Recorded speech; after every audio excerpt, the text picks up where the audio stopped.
ওই দেখো নলিনী উথলিত সরসে। না, এটাই তো ভুল।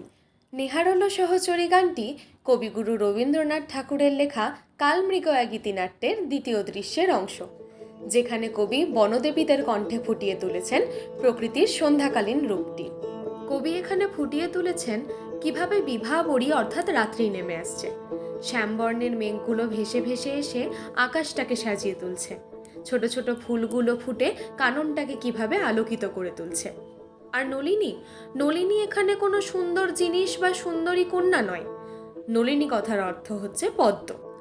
বনদেবীরা নিজেদের সহচরীদের সাথে মিলে সে পদ্মটাকে দেখছে, সে সৌন্দর্যটাকে উপভোগ করছে।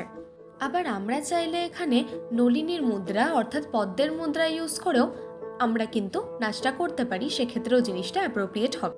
আসলে নাচের খুব ইম্পর্টেন্ট পার্টটা কি জানো? Learn the lyrics first and then do the choreography. তাতে নাচটাও যেমন নিখুঁত হয়, তেমন কবি সৃষ্টিটাকেও আমরা অনুভব করতে পারি। অফুট মুকুল মুখে মৃদু মৃদু হাসিছে।